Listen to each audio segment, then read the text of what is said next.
evening. This is Front Bench Live, and of course tonight we want to put a number of things into perspective, and of course we are having conversation unusual. Yes, you got that right.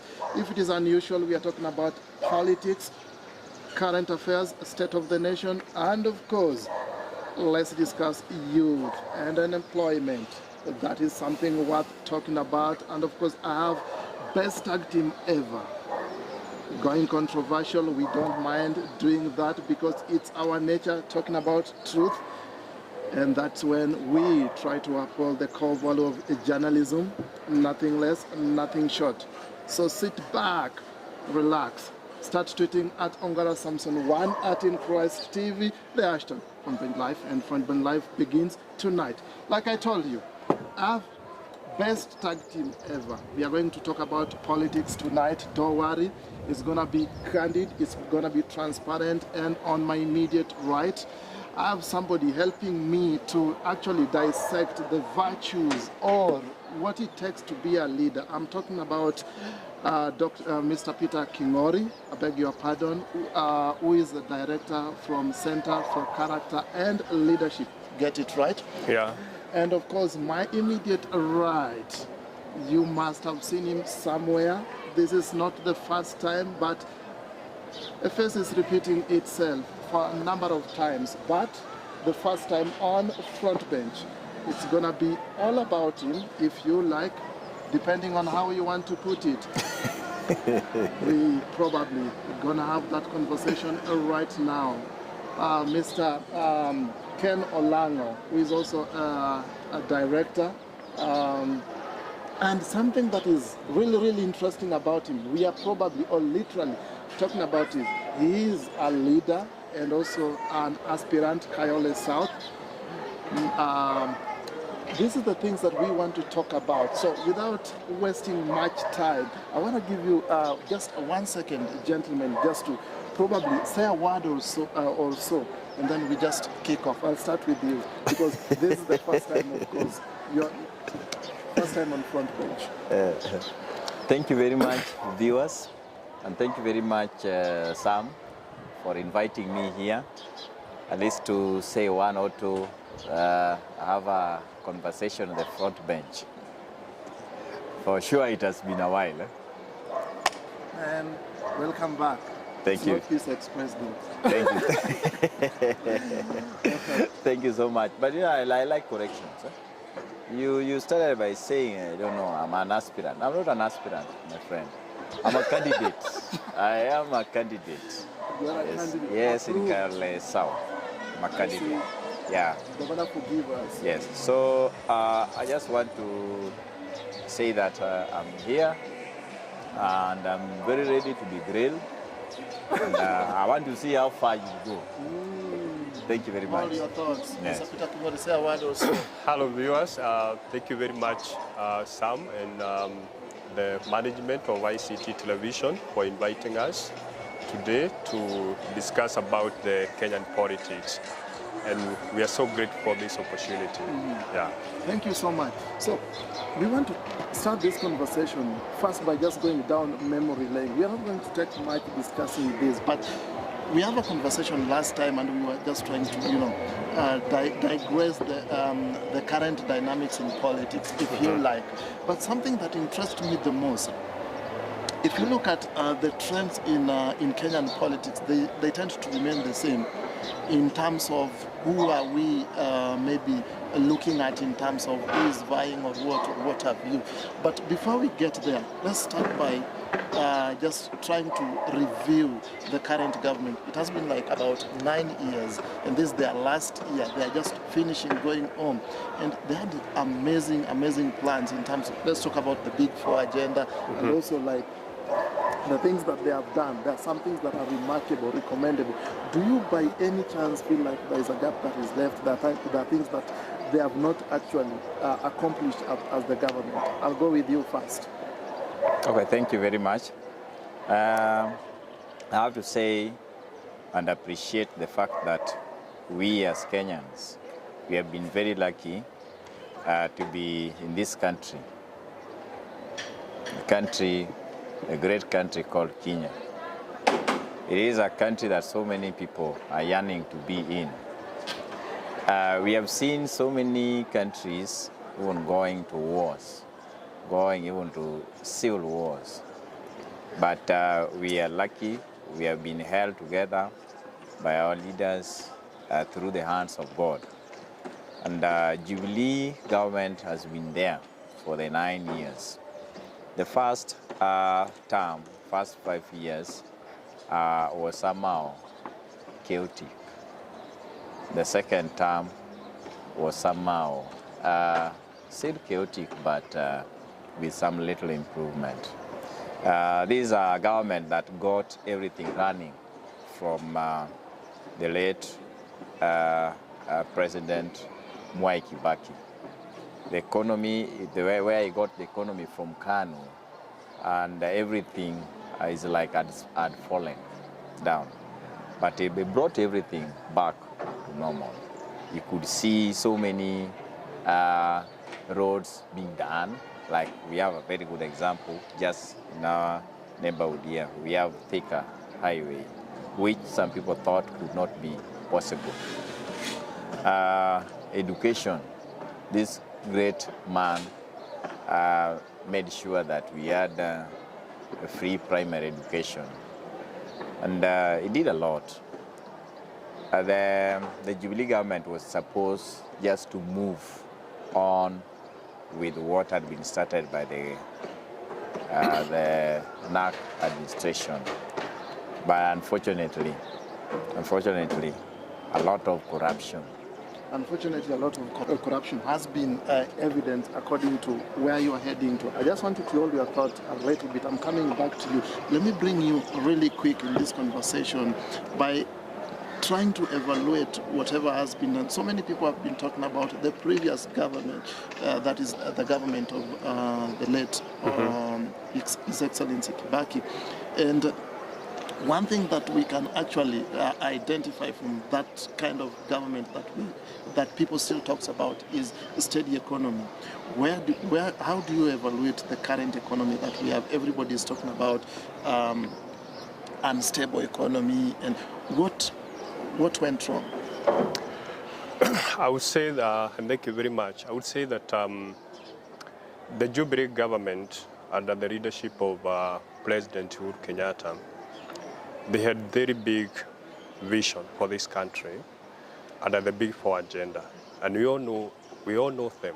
The affordable healthcare, the affordable housing, the manufacturing, and the food security. But people are talking about the unstable economy simply because there is high cost of living. Because when you look at this Big Four agenda, if the government is in a position to address the issue of food security and also address the issue of corruption, like my friend Kennedy has highlighted, and address the issue of corruption in a better way, then we can be able to say that we're in a right track in actualizing the dream and the vision of the Jubilee government. Personally, I would say that the Jubilee government have been able to accomplish everything. If I was to rate its performance on a scale of 10, I would give them 4. And argue that even if they have a very short time remaining in order to have the general election and have a new government, one of the best things that I would say that President Uhuru Kenyatta has left as part of his legacy, he has laid a foundation upon which, if we have leaders who are selfless and who have the interest of building this country to become better, they can be able to pick up the pieces and drive forward the achievement of the Big Four agenda. Hold on a minute. I want to come back to you on two issues. When you talk about the legacy and talking about good leaders, another thing that I'll come back to you and so just we discuss it a little bit is the cost of living. Let me come back to you now. Talking about corruption, if you look at it, the way we are going, and these are some of the people that, quote unquote, we probably envision them as leaders. And that's something also we want to talk about on how to evaluate good leaders on maybe the mistakes that we as voters are making. Talking about corruption, where specifically would you say that corruption has really taken a wider space and has affected us as voters? Corruption is everywhere. Everywhere, all the sectors. Yeah, we cannot single out this particular area to be more corrupt than the other. So in fact, in most cases, we normally talk about the police being more corrupt, but which is not true. Huh? Are you by any chance trying to insinuate that, yes, all of us are agreeing or confirming that corruption is everywhere, but our leaders is literally doing nothing about it? That is exactly what I'm saying.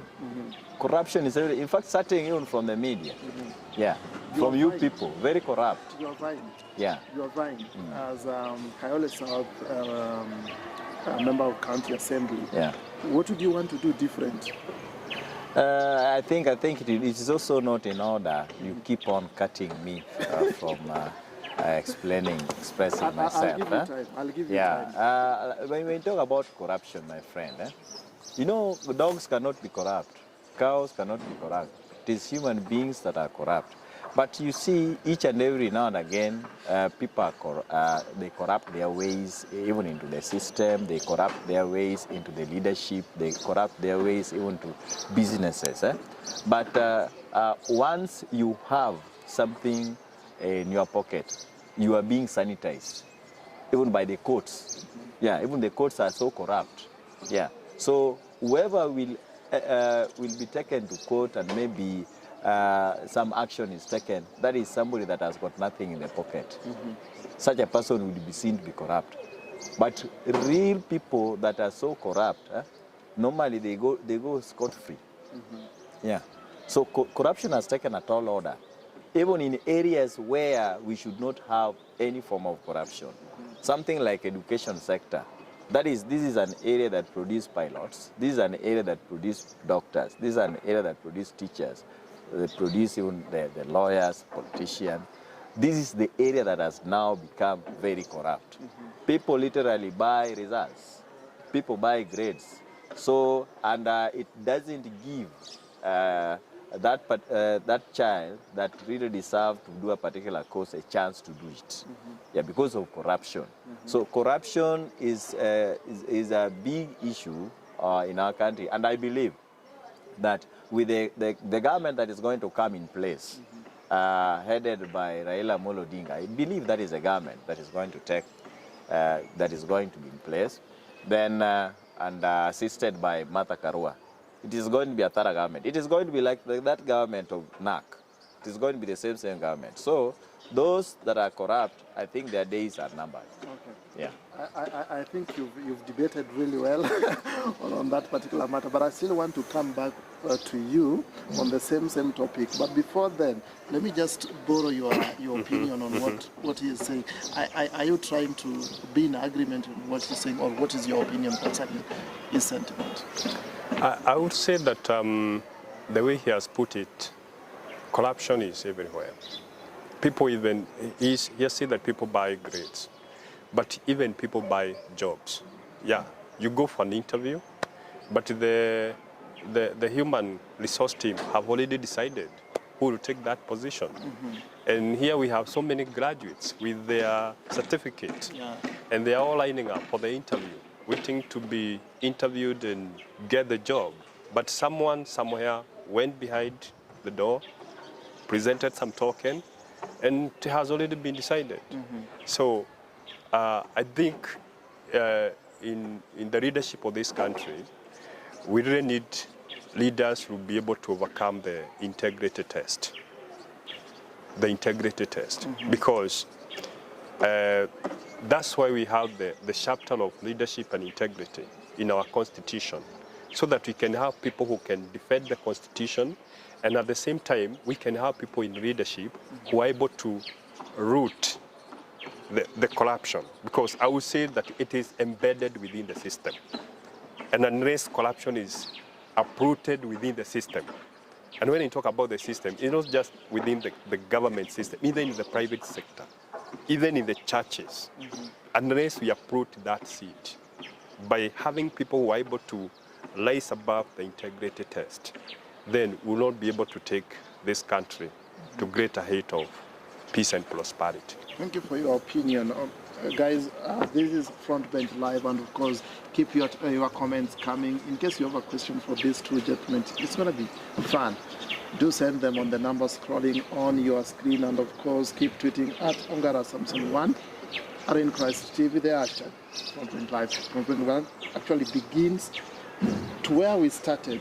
We want to just pick a quick recap before now we get to the position that we are supposed to get to. We're just trying to warm up. And of course, something that we really want to talk about is, which is very, very important, especially now looking at you from where you are and the position that you are aiming at. We want to try to understand, because you've talked about corruption, and corruption is everywhere. And this is the point of time whereby we need to evaluate people in terms of substance, not in terms of what they are able to, give, or maybe the kind of talks that they probably put into public space, and those what we call the PR. But now, before we get there, talking about corruption the way you talked about, and you are one of the stakeholders in education sectors, are you by large in any way affected in such institution where you are? Because you're also a teacher, and you also run a school as well. Do you feel affected by that corruption in schools? Okay, what we are discussing here. We are discussing something that affects the entire country, not even a particular institution. Yeah, it is the entire country. We have had cases where we end up with the doctors. Once they do operation, they leave even some cotton wool. How do you think that could happen some years back? It is not possible. Right now, we even have some graduates that come out as maybe like in my profession as teachers, but if you look at them, they don't deserve to be teachers. So you wonder how they got their way in those kind of profession. You go to various offices, you wonder the kind of people that you're dealing with. It is because of corruption. And then what my friend Kunori was talking about, the integrity test. Like right now, we are going to an election. If at all, and we have a wonderful constitution, the 2010 constitution, a wonderful constitution. If at all that constitution was to be implemented to the latter, we would be having very few candidates right now. So many of them cannot qualify the integrity test. But you find they even corrupt their ways, even to the higher institutions that should ensure that we only have leaders with integrity to run into for these offices. Yeah, so I think it is still going to take us years and years before we really break this chain of corruption. I see. In a word or so, just when you talked about high cost of living, and that's what people take as unstable economy, and it's very practical that the cost of commodities have risen by about a double margin. Yeah. And what did you say about this? Does that mean something, or is it something to pay attention to? And why is now maybe the stakeholder, like now the government, is pretty silent about it? What would be your I would say that living in a country where there is no a strong opposition team that can do the checks within the government, is a big challenge, because I would like to say that when Honorable, the former Prime Minister, was in opposition, when he used to raise a voice, the government was hearing, and immediately we were able to, we used to see some change.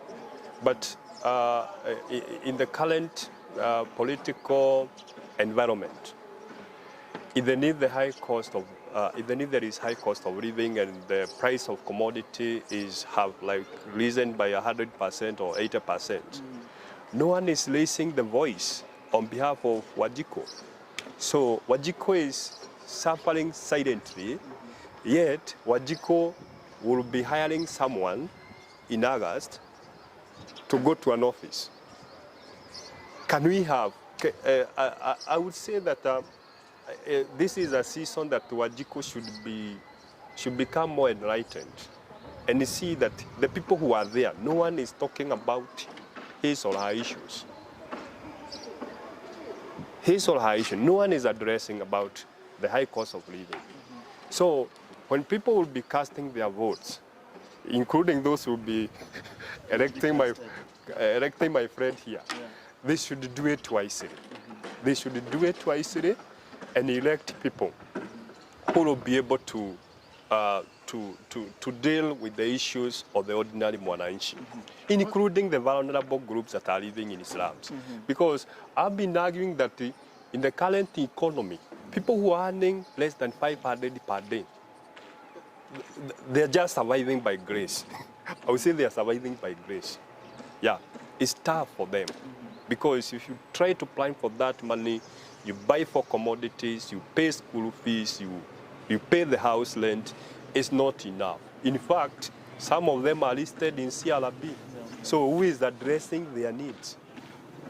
Let me now, gentlemen, let us now come from a point whereby we want to now categorically, evaluate these people in such a way that let us just know what it takes to be a leader, and how do we probably know that this is a good leader.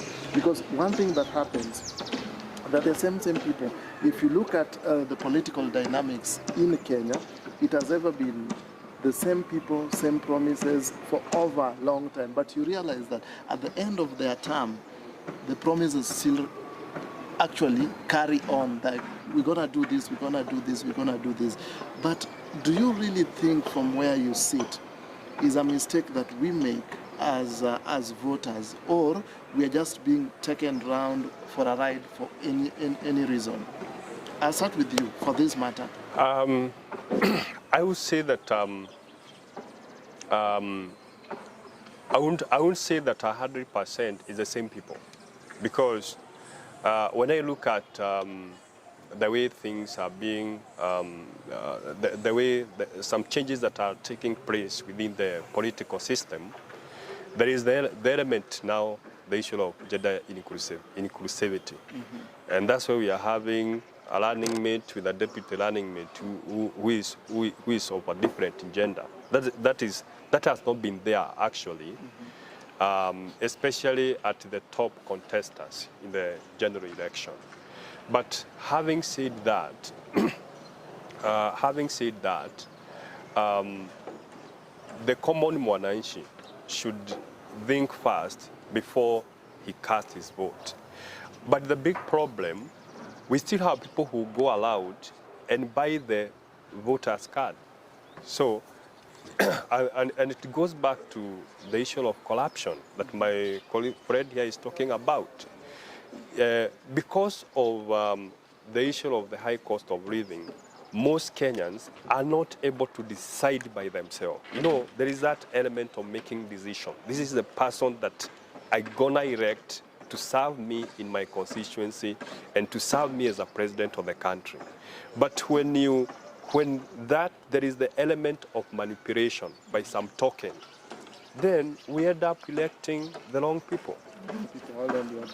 Ladies and gentlemen, this of course has been Front Bench Live, and of course This is one of the channels whereby you can watch information of substance. And if we tell you something is really happening in 254, you know it's happening probably on IC television. So keep tweeting at Ngara Samson 1 at Incross TV. The hashtag Front Bench Live comes back next week, same time, same channel. Good night. Good luck.